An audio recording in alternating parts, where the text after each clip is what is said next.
bangsa dunia ini beranjali dan memohon. Terdapat makhluk-makhluk yang memiliki sedikit abu di mata mereka. Ajarkanlah dhamma demi kasih sayang kepada mereka.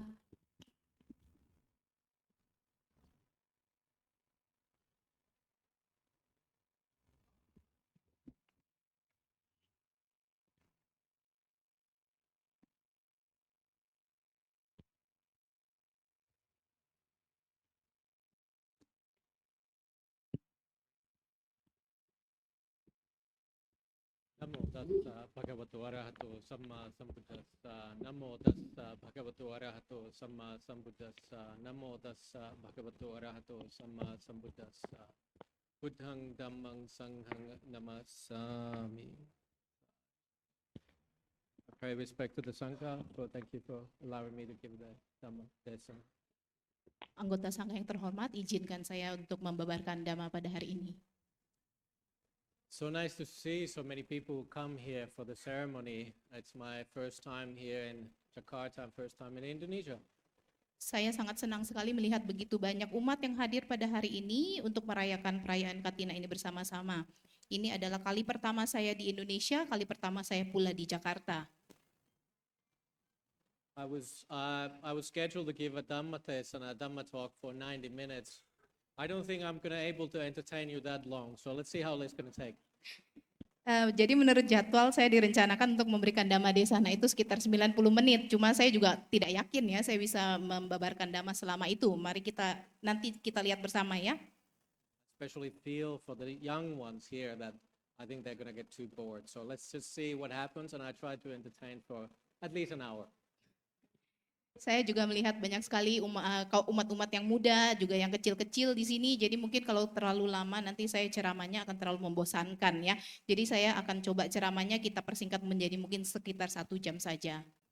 So I just came last night. I came from Australia. I live in Perth with Ajahn Brahm. Is there anybody here who doesn't know Ajahn Brahm? Jadi saya baru tiba kemarin malam, jadi saya itu tinggalnya di Australia, di Perth bersama Ajahn Brahm.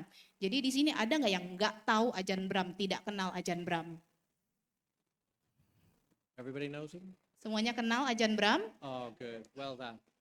I've been very lucky to live with Ajahn Brahm the past 15 years, and I've been extremely lucky with that. Ya, ternyata banyak ya yang kenal Ajahn Brahm ya, sudah tahu semuanya. Jadi saya sangat beruntung sekali selama 15 tahun terakhir ini saya tinggal bersama dengan beliau, dengan Ajahn Brahm. I'm actually not Australian myself. I come from Finland, the northernmost part of Europe. Jadi saya sebenarnya bukan berasal dari Australia, saya sendiri itu berasal dari Eropa. Jadi Eropa bagian paling dekat utara situ ya. Saya berasal dari Finlandia. Finland, it's really cold and it's far away. You know, that's where the Santa Claus lives. Jadi Finlandia itu begitu jauh, begitu dingin. Jadi ini ya banyak orang bilang bahwa Santa Claus itu tinggal di sana, Sinterklaas ada di sana. So how did I become somehow part of the Sangha, being so remote place that there is no Buddhism where I come from? Jadi bagaimana bisa ceritanya saya menjadi seorang biku ya, memeluk agama Buddha, padahal tidak ada agama Buddha, ajaran Buddha di tempat saya berasal. I should have probably just worked with Santa Claus instead. Mungkin harusnya saya bekerja aja sama Santa Claus, sama Sinterklaas. I did actually work for him for a while. Jadi saya benar-benar sebenarnya pernah bekerja dengan Sinterklaas sebentar. It's true story. I used to make these like big ice sculptures. Like even when you can stay inside, I made these big hotels out of snow and ice. I used to work like that. Jadi ini cerita nyata, sebenarnya saya pernah loh benar bekerja dengan Sinterklaas. Jadi saya itu pernah membuat semacam bangunan dari es.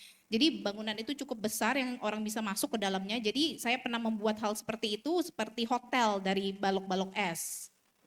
So, but somehow I ended up being part of the Sangha. And I feel, that's another thing I feel really extremely lucky. I find a good teacher, but I also could come to become part of the Sangha.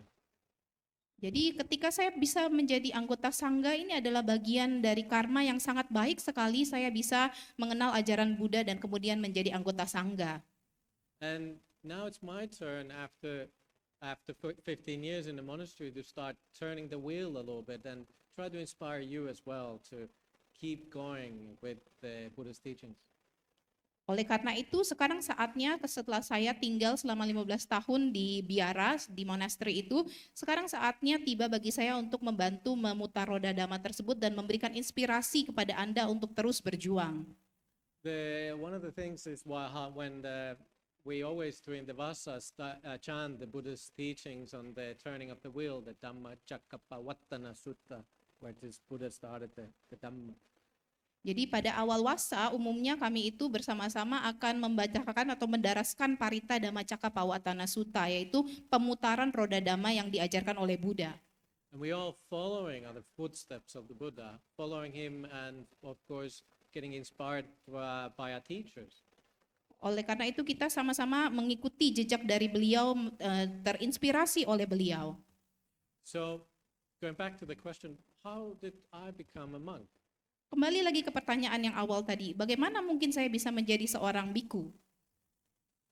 Buddhist answer obviously has to be that there must be something in my karma to be a monk, and all of you who come across Buddhism for a long time, you're not monks and nuns.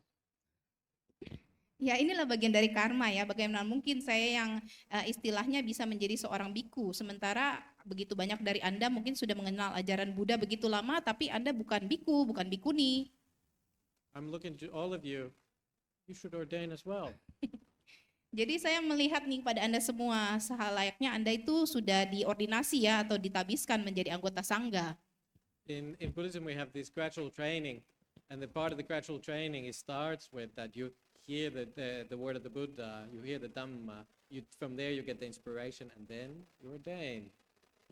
Jadi ini sebenarnya ada satu latihan nih. Ketika Anda sudah mendengar ajaran Buddha atau Dhamma dan menginspirasi Anda, itulah saatnya Anda untuk diordain atau ditabiskan. So I have faith in you. Jadi saya punya keyakinan pada Anda semua. Yes, you can ordain as well. Ya, Anda bisa juga semuanya untuk ditabiskan. But what happened to me is, for me, I came from this really, really rural background. I come from a farm in northern Finland. Jadi ini yang perlu saya ceritakan juga, saya berasal dari satu daerah yang cukup terpencil di Finlandia. My whole village is about 200 people. Di tempat saya tinggal, di desa saya itu hanya ada sekitar 200 orang penduduknya di sana. And the first 6 years when I went to school from grade 1 to grade 6, there was only about 15 children in the whole school. Ketika saya pergi ke sekolah, ketika saya bersekolah itu dari kelas 1 sampai kelas 6 itu di satu sekolah saya itu hanya ada sekitar 15 orang anak. And in my class for first 6 years, there's only 3 of us kids in my age group, only 3. Di kelas saya sendiri dari kelas 1 itu saya cuma ada 3 orang di kelas itu. Anybody come from school that small? Ada nggak yang dari sini Anda yang berasal dari sekolah yang sekecil itu? No. Tidak ada. So you see, I come from really far away, where it's almost impossible possible for me to hear the Dhamma. Mendengar asal saya yang begitu jauh ya, tentu hampir tidak mungkin rasanya itu saya bisa pernah atau mendengarkan Dhamma. Yet somehow I came across of these teachings. Namun entah bagaimana caranya saya akhirnya berhasil mendengarkan ajaran ini. I remember first time I really heard about these teachings or even came across anywhere nearby when I was about 14 or 15. Saya ingat pertama kali saya mendengarkan ajaran ini kurang lebih itu saya berusia 14 tahun. It's what we have is like the secondary school, we call it high school in Finland. And there was this class we had to do, it's called the Religion of the Worlds. Ketika itu saya berada di kelas sekitar kelas 2 ya, kelas 2 SMA gitu, sekolah menengah atas. Jadi di kelas itu kita belajar tentang ajaran-ajaran agama dunia. And you study these very exotic places about exotic religions like Buddhism. Jadi ketika itu saya mendengar untuk pertama kalinya juga belajar tentang ajaran-ajaran atau daerah-daerah yang cukup eksotis gitu ya. Salah satunya itu adalah ajaran Buddha. So you are the really special people. You are the exotic people for us. We always like wondered, what is it happening here in Asia? Jadi kita ini di sini seperti orang-orang yang eksotis gitu ya, karena mereka itu orang Eropa itu suka mengira-ngira, oh orang Asia itu sangat eksotis. Seperti apa sih kalau orang-orang Asia itu seperti apa mereka hidup? You should feel special. You're here in Asia. You are very special. Jadi kita semua ini sangat spesial karena kita semua ini di Asia. For me, there was just nothing special. We just had big farm in the middle of nowhere. We just had snow and ice all the time. No sun most of the year, and then in summertime there's 24 hours sun. It's very not exotic. Sementara kami tidak eksotis karena kami itu hanya di sana hanya ada seperti ladang yang begitu luas di anta beranta, hanya ada salju, es, kadang-kadang tidak ada matahari di sepanjang hari, kadang-kadang mataharinya itu bisa bersinar 24 jam sepanjang hari. Jadi tidak ada yang spesial dari tempat kami ini. My family is we're just potato farmers, nothing special. Keluarga saya sendiri itu adalah bagian dari farmer atau petani di sana. Tidak ada yang khusus, tidak ada yang spesial dari keluarga saya. But then I remember reading this. There was just like a half a page of this on this book about the religions of the world, and there was half page about Buddhism. Yang saya ingat ketika saya belajar tentang ajaran-ajaran seluruh dunia itu, ajaran agama dunia, saya ada baca di satu buku itu sekitar setengah halaman dari buku itu yang membahas tentang ajaran Buddha. And there was this picture of this one monk, and he was meditating in front of this cave. And I looked at the picture and I said, I want to do that. Ketika itu saya lihat ada satu gambar di sana ya, ada satu foto bahwa seorang biku itu sedang bermeditasi di mulut gua gitu. Saya berpikir, oh saya ingin nih mengikuti seperti ini. But it took me a long time to actually come across that I could be a monk. I forgot about that. Namun ternyata saya kemudian melupakan hal tersebut. Begitu lama setelah saya melihat hal itu, saya lupa dan kemudian saya memerlukan waktu yang lama untuk menjadi seorang biku. Because where I come from, again, there is no Buddhist teaching. There was no even internet in those days yet. I could not have come across the Buddhist teaching. Karena ketika saat itu di tempat saya itu tidak ada ajaran agama Buddha. Jadi tidak ada juga di masa saya itu internet. Jadi saya agak sulit sekali untuk belajar ajaran Buddha. I did my studies, I finished my studies, and then there was opportunity I could move to United States. Ketika itu saya telah menyelesaikan pendidikan dasar saya di sana dan kemudian saya memiliki satu kesempatan untuk bersekolah untuk pergi ke Amerika. And then after living there for a few years, I was always going to these bookstores. Ketika saya tinggal di Amerika ini selama beberapa tahun itu saya suka mengunjungi toko buku. And I was always looking for something. I didn't know what I was looking for, but there was something missing in my life. Ketika itu saya suka mencari-cari gitu ya, sepertinya ada rasa sesuatu yang hilang dalam hidup saya. Jadi saya saat itu sedang dalam tahap pencarian. You start getting into some point in your life and you start questioning, what's the point of this? What's behind all of this? What's the meaning? Mungkin ada juga dari kita yang suka merasakan gitu ya, ketika satu masa dalam hidup kita merasa apa sih artinya dari hidup ini? Apa intinya dari hidup ini? There's always this kind of like a nagging question. There must be something more to life than this. Selalu mungkin akan muncul satu pertanyaan yang sangat cukup mengganggu gitu ya. Sebenarnya apa sih arti dari kehidupan ini? Apa yang bisa kita lakukan dalam hidup ini? When you're a kid, you do what your parents tell you. You're in home and you have to do certain things. Ketika Anda masih kanak-kanak, tentunya orang tua Anda suka memberitahu Anda ya, ini yang harus kamu lakukan di rumah misalnya. That's correct, isn't it, kids? That's mom and dad who tells you what to do. Bukan begitu adik-adik ya, mama, papa suka kasih tahu gitu ya, harus ini, harus itu. And then you grow up a little bit, but then there's also the pressure. You always have to study. You keep studying and studying and studying. Lalu kemudian beranjak dewasa, beranjak lebih besar, juga ada satu tekanan bahwa kita harus belajar, belajar, dan belajar. And there's this idea that once you study well and then you become somehow successful. Ada satu ide bahwa ketika kalau kita belajarnya itu dengan baik, dengan keras gitu ya, pada akhirnya kita akan menjadi seseorang yang sukses. And then you get a job. Dan kemudian dapat pekerjaan. Then you work hard and harder and you become somewhere in your career and that's a success. Kemudian Anda bekerja dengan keras dan Anda meniti karir Anda dan kemudian dianggap menjadi seorang yang sukses. But I remember I was working in the United States, I had this really quite a good job, and I was always looking for what the senior people in that company were becoming, and I could see where they ended up in their lives.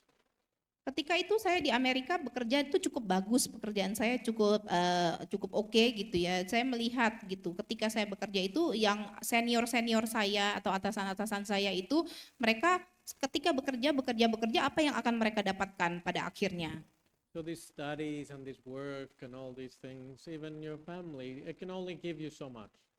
Jadi semua belajar, lalu pekerjaan dan juga keluarga hanya bisa memberikan kita sebegitu saja. But what happened, I then had an opportunity to move from San Francisco to New York. Kemudian pada satu ketika itu saya punya kesempatan untuk pindah dari San Francisco itu ke kota New York. And there was this one book. I remember starting to read it a little bit. It was my first teacher, really. And he had wrote a book. He fell in a series of problems, and his mom and dad are actually Dhamma teachers in the United States. Jadi pada satu ketika itu saya ketemu satu buku. Jadi buku ini saya baca, saya cukup tertarik, saya baca sedikit. Jadi penulis buku ini menceritakan gitu ya ada berbagai masalah yang dia alami. Kemudian kebetulan itu orang tuanya si penulis buku ini kebetulan mereka berdua ayah ibunya adalah guru Dhamma. He actually went into he was incarcerated. He was a young person. He went into prison because of some drug abuse. Jadi si penulis ini karena satu masalah yang cukup besar yaitu dia menggunakan narkoba gitu ya. Jadi si penulis ini berakhir di penjara. And he said on the book, he said that was the loneliest time he ever experienced when he went into prison, and then the first night they come and they close the door. Di buku itu diceritakan bahwa betapa sangat sepinya di penjara itu. Jadi pada malam pertama itu ketika dia masuk penjara, ketika malam tiba, si penjaga penjara itu akan mulai menutup pintunya. Because when you're in a prison, when they come and close the door, you cannot just walk to the door and open. Ketika Anda di penjara, kalau Anda masuk di bui gitu ya, ketika sudah ditutup pintunya kan tentu Anda tidak bisa dengan seenaknya untuk datang buka pintunya lagi kan? That's the point in prison. They take away your freedom. Itulah intinya di bui atau di penjara. Mereka mengambil kebebasan Anda. And he said he felt extremely desperate on that moment. Ketika itu diceritakan bahwa dia merasa sangat tertekan pada saat itu, sangat stres pada saat itu. But then he remembered something, what his father had taught him, because his father was a meditation teacher. Kemudian pada saat itu dia ingat apa yang pernah diajarkan oleh ayahnya. Jadi ayahnya ini kebetulan adalah guru meditasi. So he sat down on the bed on his prison cell by himself and he started to meditate. Kemudian pada saat itu dia mulai duduk di buinya itu di selnya dan dia mulai duduk bermeditasi. And he said, even when he was in the prison, he felt he was free. Pada saat itu dia berkata, walaupun saya di penjara tapi saya merasa bebas. The worst time of his life, and yet there was freedom inside of him. Ini adalah saat terburuk dalam kehidupannya, titik terendah dalam kehidupannya. Namun dia pada saat itu juga merasakan satu kelegaan atau kebebasan di sana. So that was the book I started to read when in San Francisco. I put the book back in the bookshelf and I said, okay, I will buy this when I move to New York. Jadi buku ini saya baca ketika saya berada di San Francisco. Jadi saya baca sedikit, saya kembalikan lagi ke dalam rak bukunya. Saya berkata dalam diri saya sendiri dalam batin bahwa oke deh nanti saya beli bukunya waktu saya kembali ke New York. So then I moved to the other coast, to New York, and I did go and buy that book. Kemudian saya pindah lagi ke sisi lain dari Amerika itu di New York, saya beli bukunya. And while I was living there, I started to think, well, now is the time for me to try to find what I'm really looking for in life. Because in a place like New York, there's everything. You can find anything there. Pada saat itu saya merasa di kehidupan itu saya sudah saatnya mencari yang sesuatu yang rasanya yang kurang itu dalam diri saya. Karena di New York itu bisa ditemukan begitu banyak barang, begitu banyak hal di sana ada saja di sana. New York is it's a very big city and it's very international. There's all kind of people there. There are all kind of groups. Anything you want to find, you can find it there. New York itu kota yang sangat besar dan juga kota internasional gitu. Ada berbagai jenis orang, ada berbagai jenis hal di sana yang bisa Anda temukan, ada berbagai jenis grup juga yang bisa Anda temukan di sana. So I looked online and I found this same person who had written the book. He was actually teaching meditation on the same part of the city I was living in.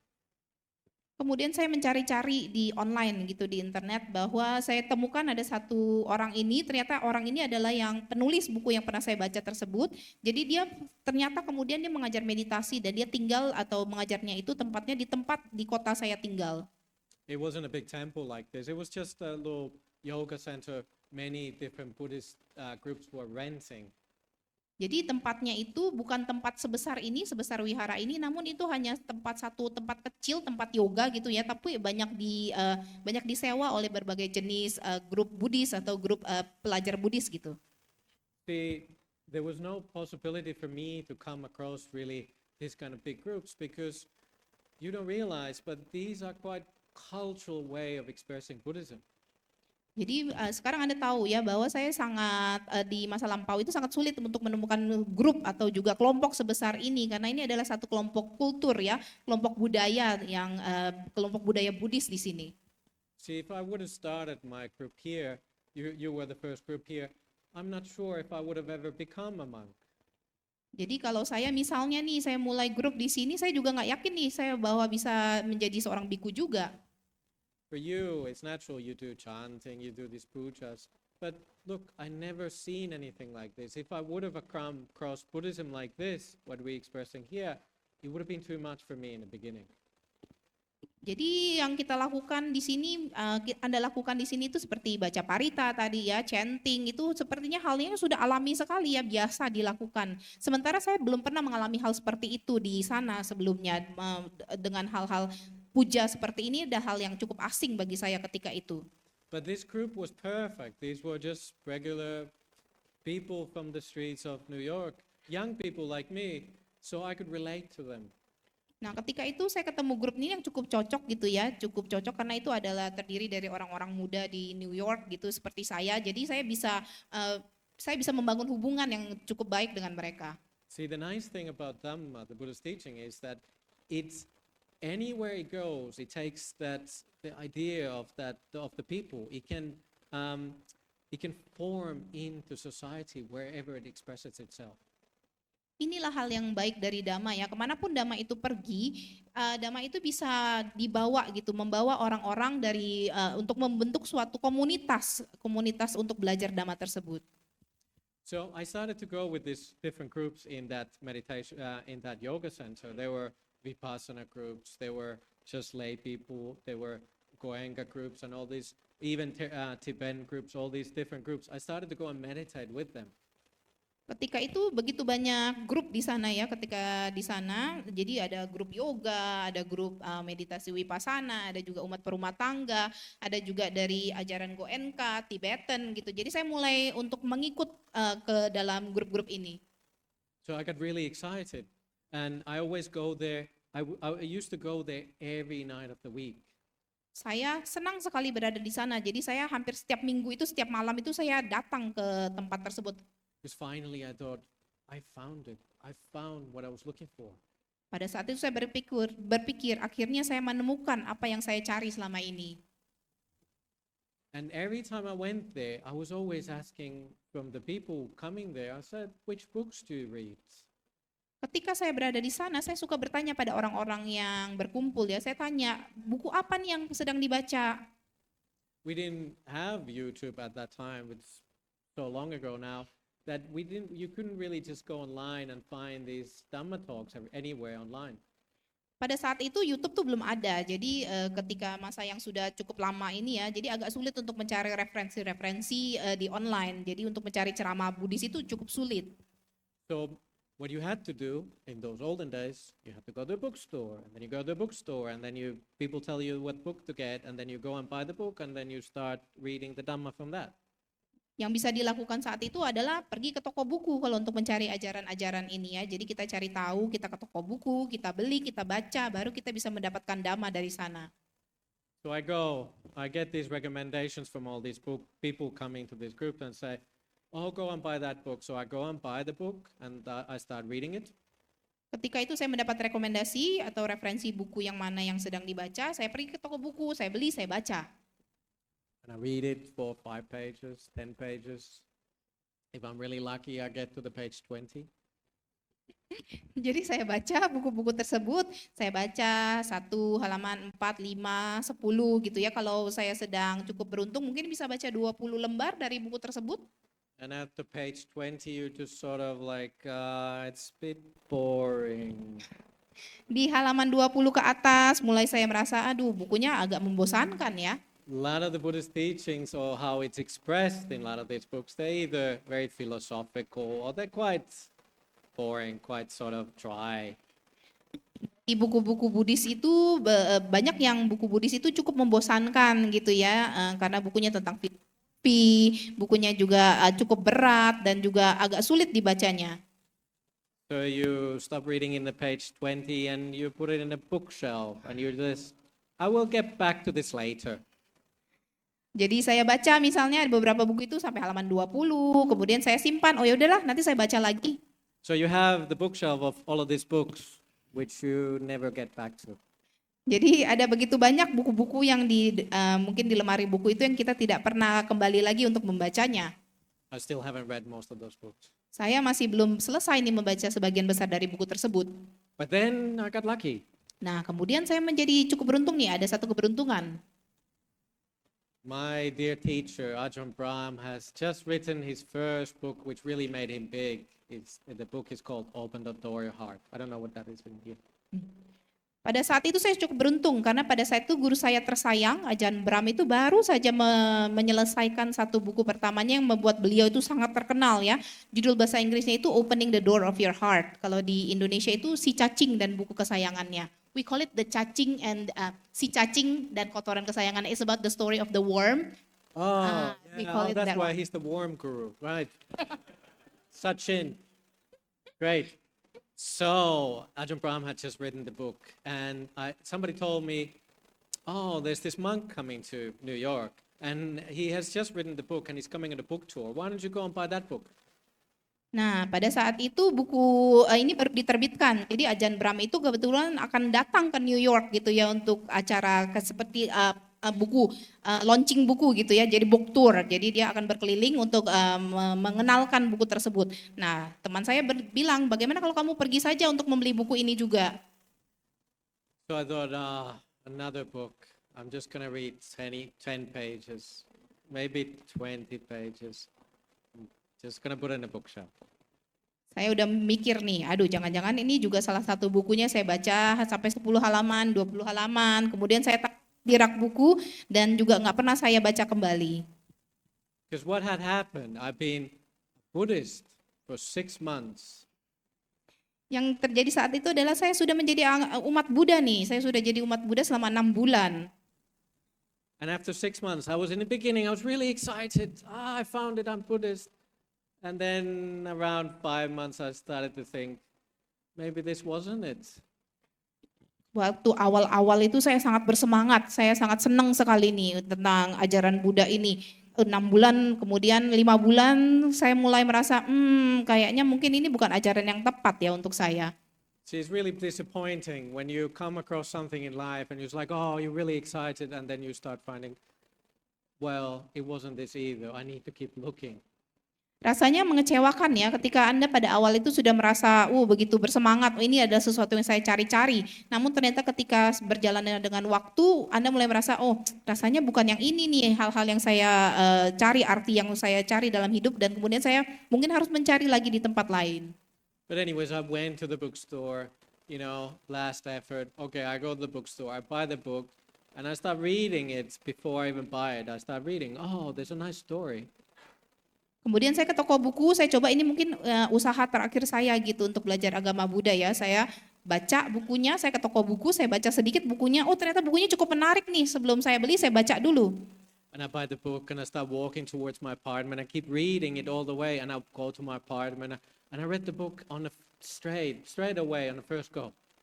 Saya kemudian beli bukunya, saya baca sambil saya jalan ke apartemen saya pulang, saya baca bukunya sampai selesai di saat itu juga. And I was excited again. Maybe I am a Buddhist. Nah, Maybe- saya menjadi bersemangat kembali, oh ya mungkin saya memang umat Buddha nih. Maybe there is a teacher who does teach in a way I can understand and I can relate to that. Nah, mungkin memang sudah ada guru nih yang sudah bisa mengajar dengan cara yang bisa saya mengerti, yang saya bisa membangun relasi dengannya. So then Ajahn Brahm came to New York for the book tour and I met him there. Kemudian Ajahn Brahm datang untuk mengenalkan bukunya tersebut dan saya kemudian bertemu dengan beliau. That was 2004, so 21 years ago. Itu kejadiannya adalah di tahun 2004, sekitar 21 tahun yang lalu. So I was really excited. I'm going to meet this teacher. It's going to be so exciting. Saya sangat senang sekali saat itu, sangat gembira sekali bahwa saya akan bertemu dengan guru ini. And I go to his talk, and there's all these people in this big hall. And then he starts talking. Saya datang ke tempat Ajahn itu akan memberikan ceramah gitu ya, satu hall yang besar, satu aula yang besar, ada begitu banyak orang di sana. And he says the same exact stories which are in the book. Beliau menceritakan hal yang sama persis dengan apa yang ada di buku isinya. So I thought this monk doesn't have anything else to say. These are all of his stories and that's it. Saya pikir, aduh, guru ini kayaknya biku ini cuma punya ceritanya itu aja nih, dia nggak punya bahan lain untuk diceramahkan. And I actually asked him a few years ago, Ajahn, you came to the book tour and you had this, you could have said anything. Why did you keep repeating the same stories from the book? Jadi hal ini benar-benar saya tanyakan kepada beliau, kepada Ajahn Brahm. Ajahn, waktu itu Ajahn kan ke New York. Kenapa Ajahn malah mengulang cerita yang sama berulang-ulang? Kenapa bukan menceritakan hal yang baru? And he said, well, that's what they told me to do. They said, when you're in a book tour, that's what you have to do. You keep promoting the book, so you keep talking about the stories in the book. Nah, ini yang dijelaskan Ajahn. Iya, itu yang disuruh sama penyelenggaranya. Ketika saya sedang mengenalkan buku ini, saya sedang promosi buku ini, itu yang diminta dari promotornya itu. Jadi saya disuruh mengulang-ulang cerita yang sama terus-menerus. But I did start listening Ajahn Brahm's talks online, and I remember one of those early talks at that time when he gave a talk, he said, you can be a monk. It's a really good thing to become a monk. Kemudian saya mulai mendengarkan ceramah beliau, waktu itu sudah mulai ada ceramah online, dan salah satu yang saya ingat ketika itu di ceramah beliau yang awal-awal itu adalah beliau pernah berkata, kamu bisa menjadi biku, Anda bisa menjadi biku, ini ada hal yang sangat baik untuk menjadi seorang biku. And I was like, I can't wait. I want to give everything up and straight away ordain. Ini membuat saya sangat bersemangat kembali. Saya ingin meninggalkan segalanya, melepaskan segalanya, saya ingin ordain, saya ingin ditabis menjadi seorang biku. Did I? Apakah itu yang saya lakukan? No. Oh, tentu tidak. My karma is not good enough. It took me a few years after that to ordain. Karma saya belum cukup baik saat itu ya, jadi saya masih perlu waktu beberapa tahun untuk bisa ditabiskan.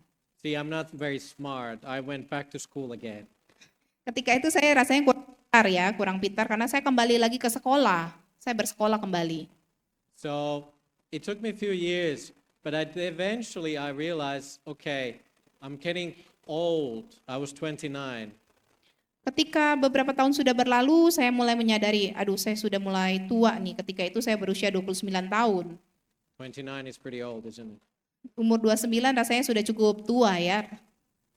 Well, I thought, I either gonna have my stable work now, have a wife, have children, or I try to be a monk for a while. Ketika itu saya mulai berpikir, apakah saya akan melanjutkan kehidupan saya agar bisa stabil dalam kehidupan, punya istri, misalnya punya anak-anak, atau saya bisa coba juga untuk menjadi biku beberapa tahun. So far, so good. Jadi sejauh ini cukup baik. I'm still trying. Saya masih cukup seperti ini. But what this story is really trying to lead into, like that question always people ask, for somebody like me, why did you become a monk? Jadi ini banyak sekali yang bertanya ya kepada saya misalnya. Banyak yang bertanya, kenapa kamu jadi biku? See, if you are interested in Dhamma, if you have that inclination, if you lend an ear, Ketika Anda sudah punya satu ketertarikan dan juga kecondongan terhadap Dhamma, ini akan membuat Anda mendekat kepadanya. You will always find the Dhamma again. Anda akan kembali lagi menemukan Dhamma. There's a really nice story in the suttas. One of my favorite suttas actually it tells about story about Buddha's cousin Mahanama dying. Jadi ada satu sutta yang cukup menarik ya, di sutta yang saya cukup suka dari sutta ini berjudul Mahanama Daya, is it Ajan? Mahanama was dying. Buddha's cousin, sorry. Oh, tentang salah satu saudara dari Buddha ya, salah sepupu dari Buddha yang bernama Mahanama. And he was worried, what's going to happen to me when I die? Jadi Mahanama ini sudah berpikir nih, apa yang akan terjadi? Dia khawatir, apa yang terjadi nih ketika saya meninggal? So he was really sick, so he sent somebody to go and ask the Buddha if Buddha could come and talk to him. Ketika itu dia sedang sekarat, jadi dia sekarat dan dia sangat sakit sekali. Dia bertanya, meminta seseorang untuk pergi ke Buddha untuk berbicara dengan Buddha. So Buddha went to him and he said, what's happening? The Mahanama said, look, what is going to happen to me? Will I find the Dhamma again? Will I go towards the Nibbana? Jadi ketika itu Buddha kemudian datang mengunjungi beliau. Jadi dia bertanya, apa yang akan terjadi nih pada saya? Apakah saya akan bisa menemukan Dhamma lagi atau saya akan ke Nibbana? Mahanama was already a stream enterer, but yet he was still worried. What's going to happen to me? Mahanama ini sebenarnya sudah mencapai tingkat kesucian ya. Tingkat kesucian pertama itu adalah pemasuk arus. Mengapa dia masih khawatir? See, all of you are here, you Buddhists. You should know in Buddhism we have this idea of anatta, non-self.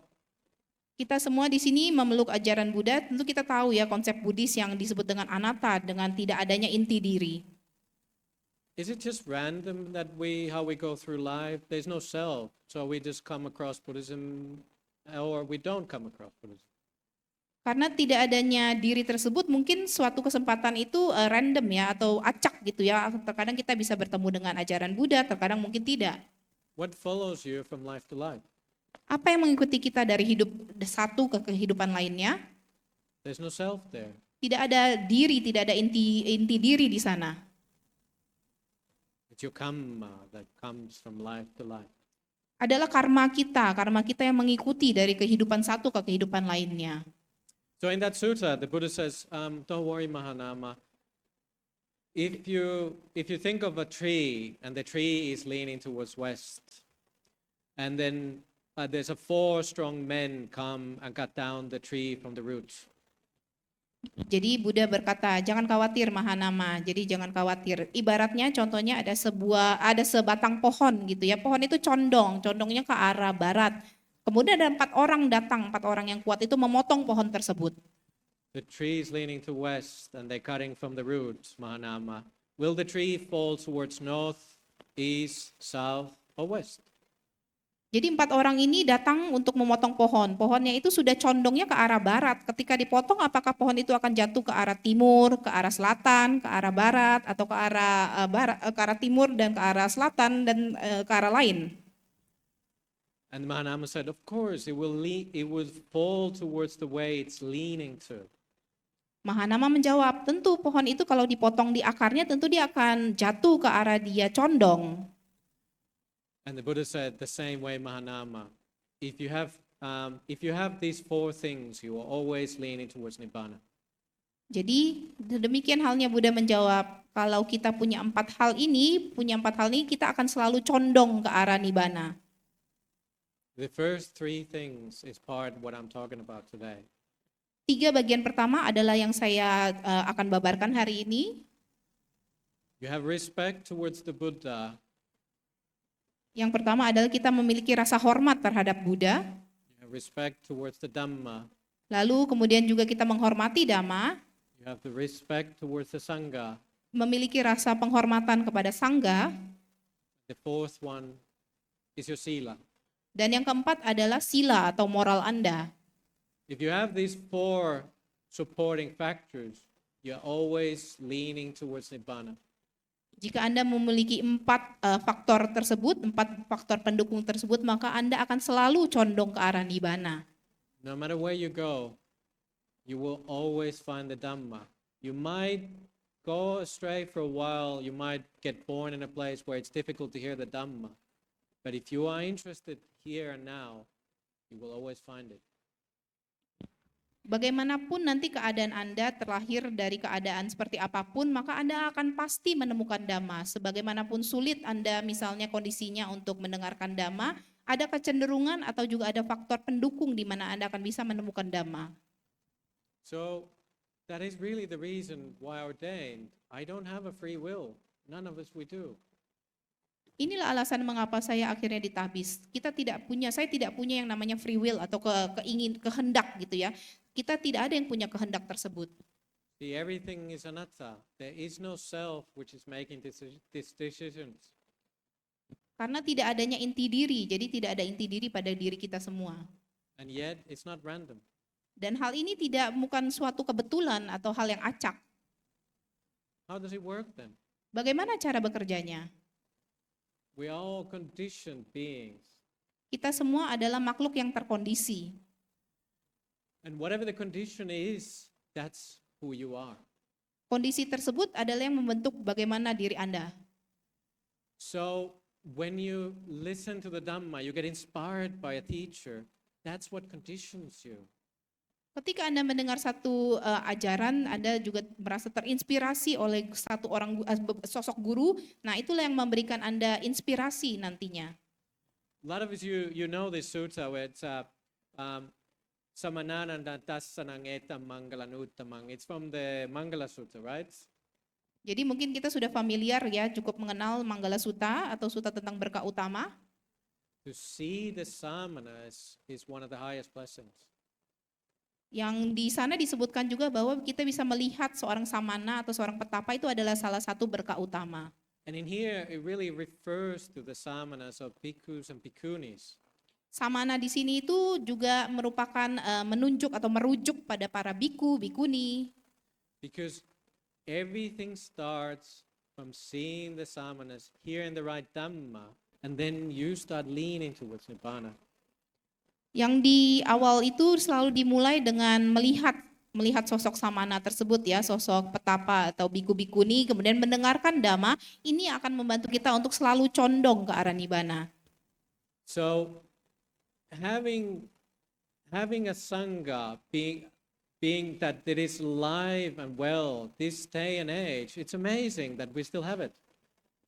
Memiliki sangga di masa sekarang ini ada suatu hal yang sangat menakjubkan. Kita masih bisa bertemu dengan sangga. The Buddha said one of the highest blessings, one of the highest merits you can get is to give the Buddha, give to the sangha which is led by the Buddha. Buddha pernah menjelaskan salah satu berkah yang paling tinggi atau kebajikan yang paling tinggi adalah memberikan atau juga menderma kepada sangga yang dipimpin oleh Buddha. And after his passing away, you give to the both sanghas. You give to the sanghas of bhikkhus and bhikkhunis. That is one of the highest merits you can make. Nah, ketika Buddha sudah parinibbana, salah satu kebajikan tertinggi itu adalah memberikan kepada sangga. Kedua sangga ya, ada dua sangga biku dan sangga bikuni. And even in the future, there's an interesting sutta actually there. The Buddha talks about there's these people with what they call yellownecks. It's an interesting thing. And these people who are yellownecks, they call themselves a sangha. Di dalam satu penjelasan nanti di masa kedepannya itu akan ada muncul satu golongan gitu yang disebut dengan golongan leher kuning. Jadi golongan ini ketika sangga sudah bukan sangga biku atau bikuni gitu ya. And these monastics, or sangha, which they think they're monastics, but they don't follow any of the rules anymore. Jadi golongan ini yang disebut dengan leher kuning tadi itu mereka mengira mereka itu adalah anggota sangga, padahal mereka tidak mengikuti aturan dari sangga. Yet there's people give dana, people give gifts for these people. Namun mereka menerima dana dari orang-orang, menerima persembahan dari orang-orang. And one day in that sutta, a lady comes and she gives a gift from a kind heart to this sangha. And while she's giving the gift, she thinks, I'm giving this gift for the sangha of past, present, and future. Nanti kemudian ada seorang ibu gitu ya datang dengan hati yang begitu tulus mempersembahkan dana gitu kepada sangga ini dengan berujar gitu dengan bertekad saya mempersembahkan persembahan ini atau dana ini kepada sangga baik sangga yang di masa lampau, sangga sekarang maupun sangga yang akan datang.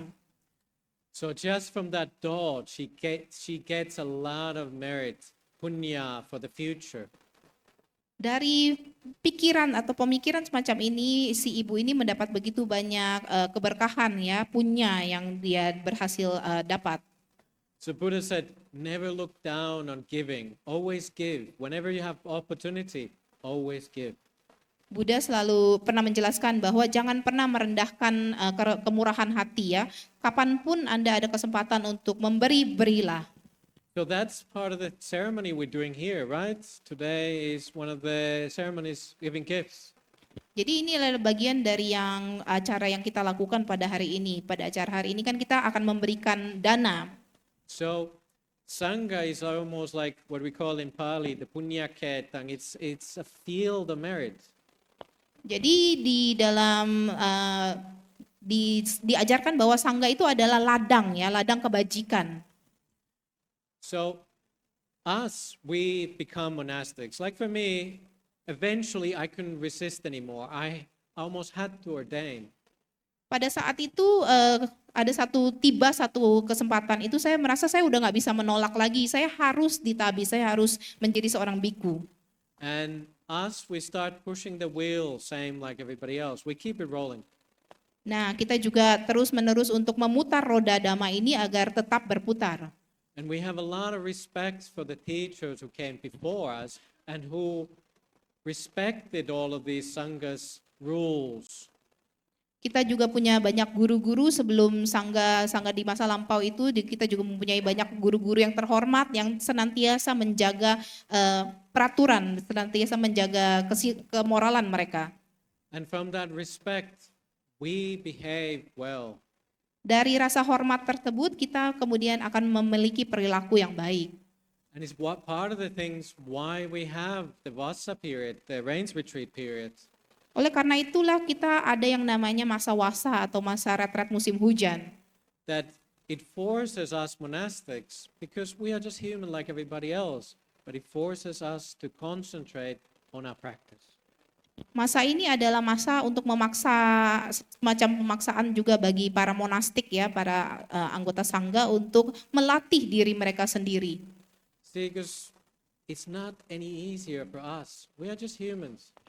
Hal ini tidak mudah bagi kami juga ini masih manusia. Same for me, this rains retreat, I struggle sometimes. Sama seperti saya dalam masa wasa ini, dalam masa musim hujan ini, dalam pelatihan saya juga ada semacam pergumulan di sana. There is no easy way out of this samsara, to get out of the cycle rebirth.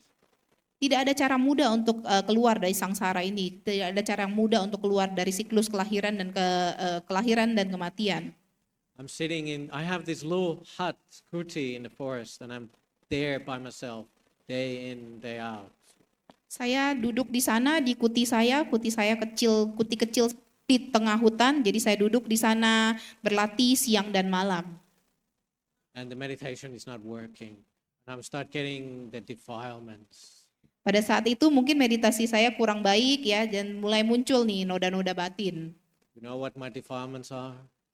Kira-kira bisa tebak apa noda batin saya? Oh, it's terrible. I don't know if I can tell you. Aduh, saya nggak tahu nih, saya nggak yakin bisa saya ceritakan nggak nih noda batin saya. You don't want to know, Anda nggak mau tahu nih pasti. so I'm not going to tell you. Jadi saya nggak jadi cerita ya. Okay, I'll tell you something. Saya ceritakan hal lain nih.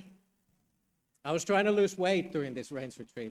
Jadi saya sedang berusaha untuk menurunkan berat badan pada masa retret ini. See, people give us the best food. You come to the monastery, you see the monks, you want to give the best. Jadi ketika kita seorang biku ini, ketika ada umat berdana makanan, tentu mereka ingin memberikan dana-dana makanan yang terbaik. And you know what happens as a monk? You become a very kind, and your heart starts growing, your metta grows. Ketika menerima pemberian seperti ini, Anda tentu sebagai biku kan Anda tentu saya punya hati yang baik gitu ya, punya rasa meta gitu, hati saya begitu besarnya. But it's not just your heart grows, it's your stomach tends to grow as well. Namun yang membesar itu bukan hanya hati saya besar, tapi perut saya juga makin membesar. And sometimes the heart gets so big, it starts pushing into the stomach and it just doesn't have nowhere to go. So that sort of pushes the stomach as well. Nah, karena begitu besarnya hati kami ini, kadang-kadang terlalu besarnya itu sampai turun nih, menindih bagian perut nih, perutnya makin membesar. So I realized, okay, well, the heart is pushing the stomach, but I ought to lose a little bit of weight.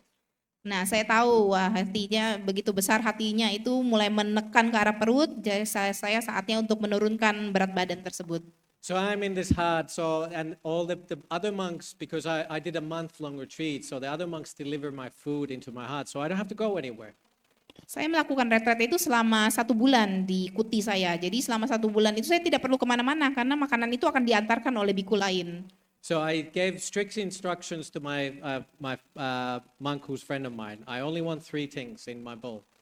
Saya memberikan satu instruksi yang cukup ketat ya pada teman biku saya itu yang mengantarkan makanan. Saya hanya perlu 3 hal nih di patah saya atau di mangkuk dana saya.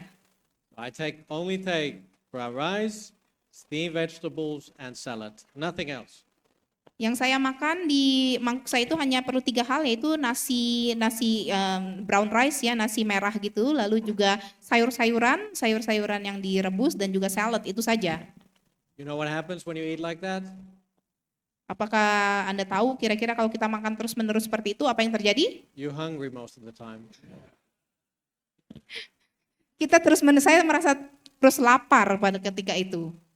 So that's a defilement which comes to you. So I'm sitting there, you eat this 1 meal a day and you have it at midday. And then for about 3 hours, you're okay.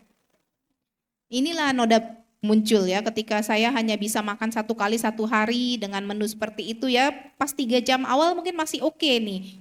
And about 3 o'clock afternoon, you start thinking, yeah, I remember that good food.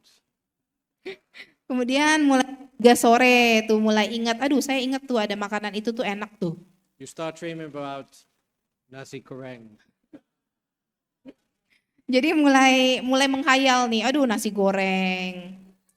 6 o'clock, you start thinking about pizza. Jam 6 mulai kepikiran, aduh pizza enak. And it goes all the way to there, as long as you stay awake all night. Jadi berlangsungnya begitu lama sepanjang malam seperti itu.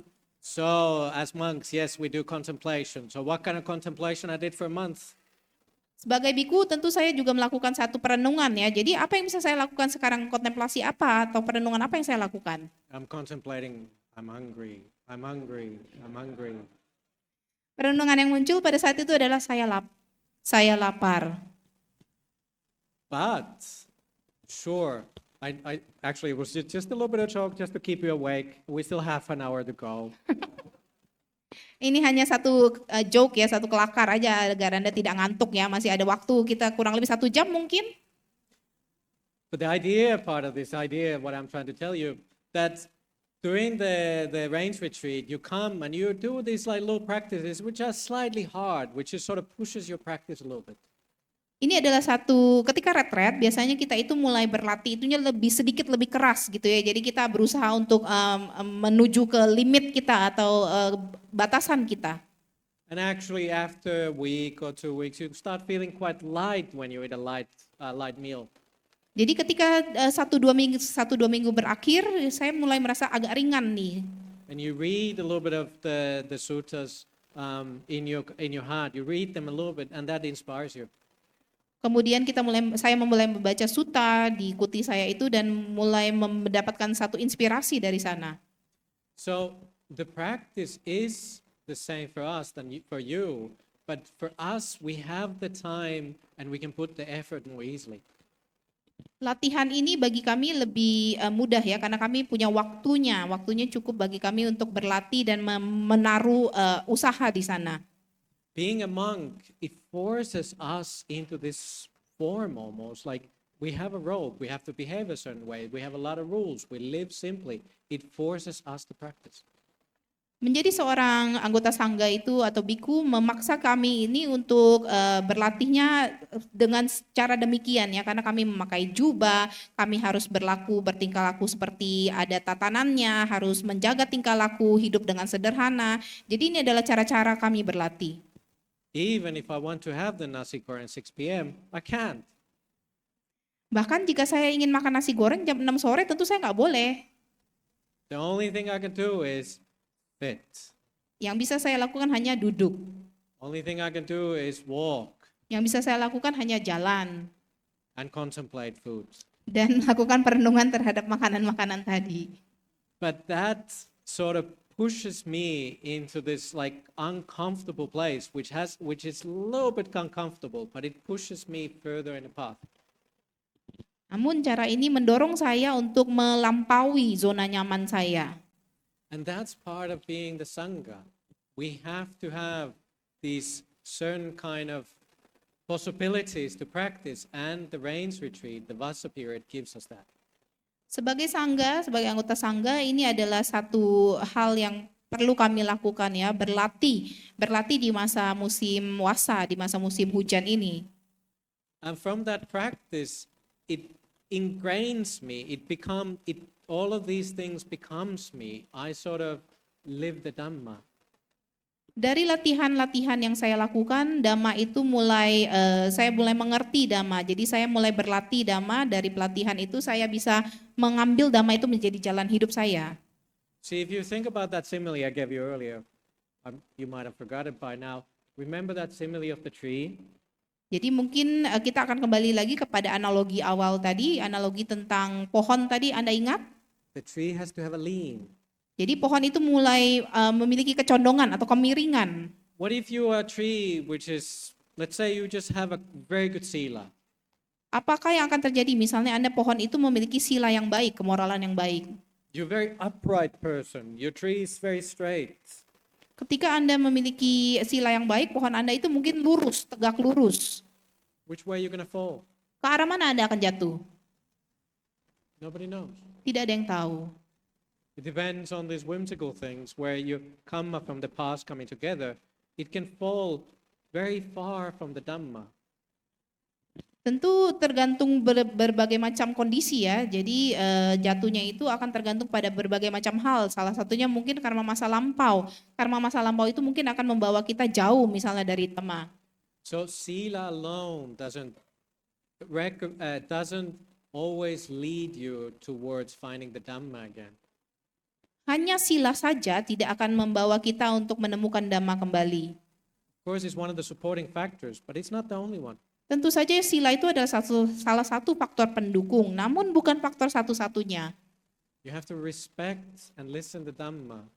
Anda harus menghormati dan juga mendengarkan Dhamma. You have to respect the Sangha, go and see them.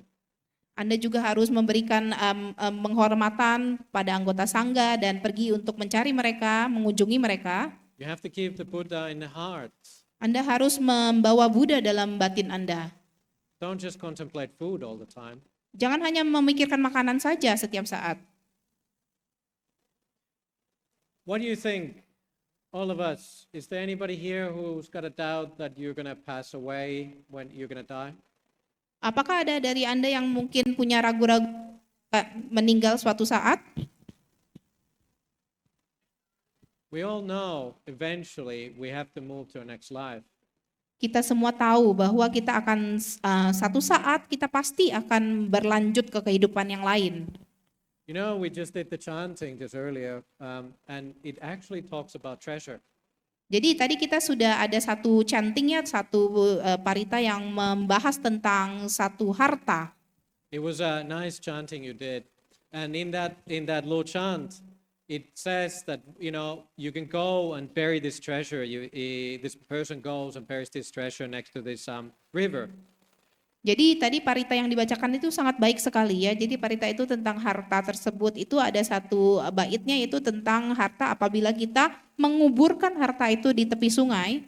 Why do you bury this treasure? Because you don't want thieves to come to it. You don't want, in that sutta it says nagas, that the serpents, there's this heavenly serpents they could come and steal it. your relatives could take it. It starts all these things, how you could lose your wealth.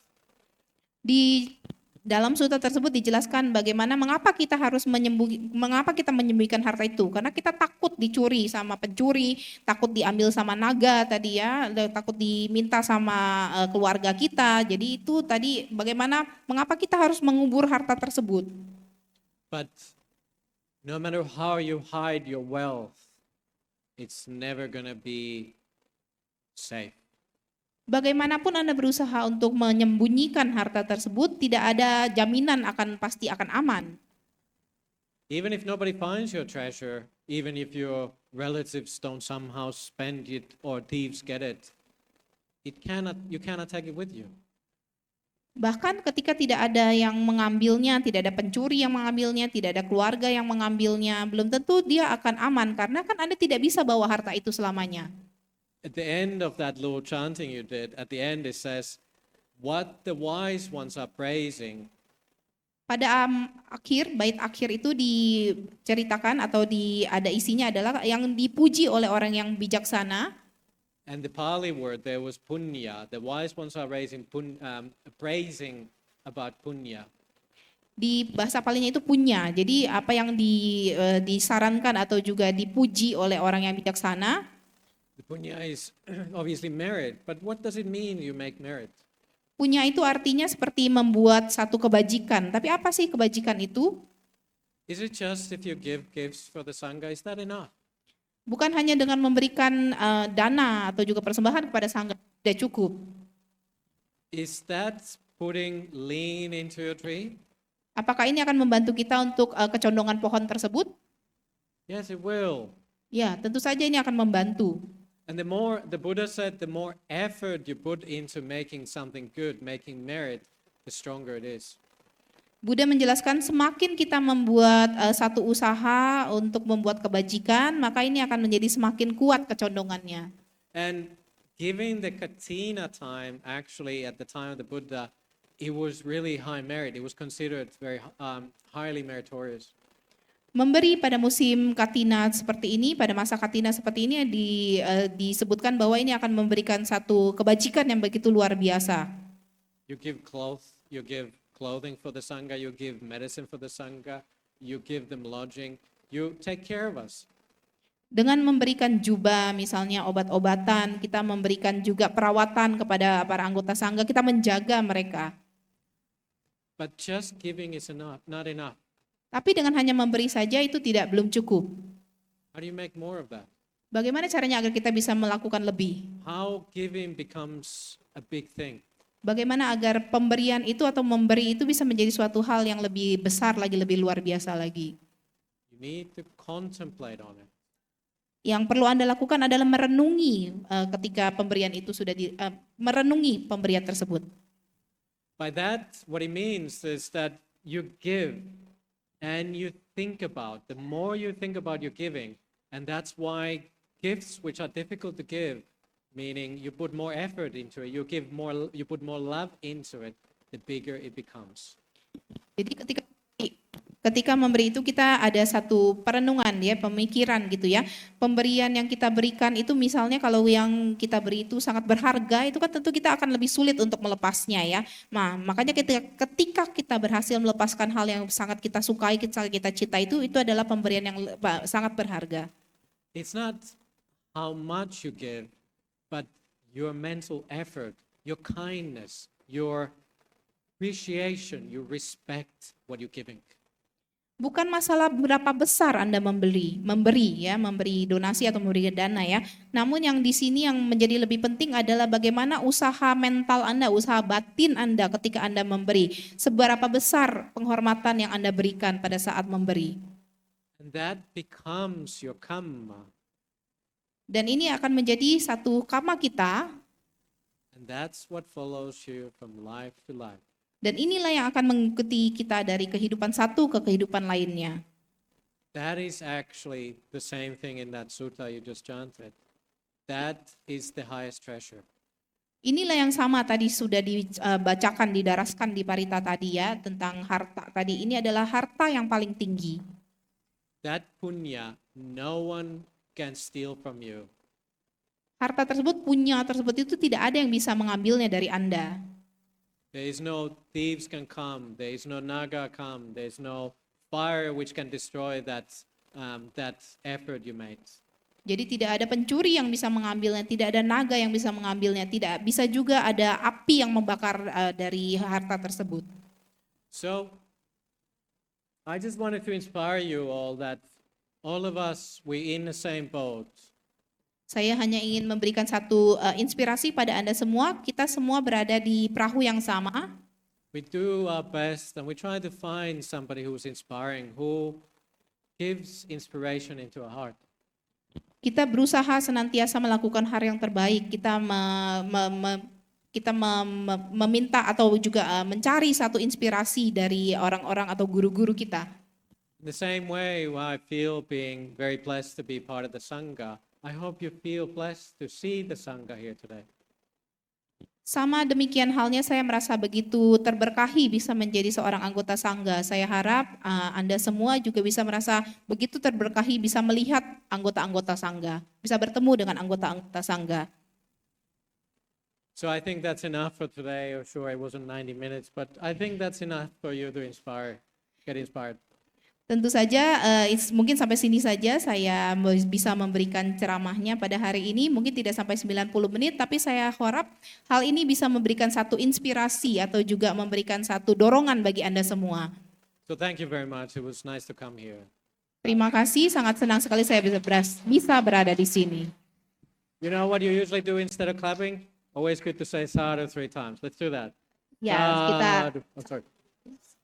Please, sebelum kita setelah selesai ceramah itu kita tidak hanya bertepuk tangan ya, tapi kita juga memberikan sadu 3 kali. sadhu, sadhu, sadhu.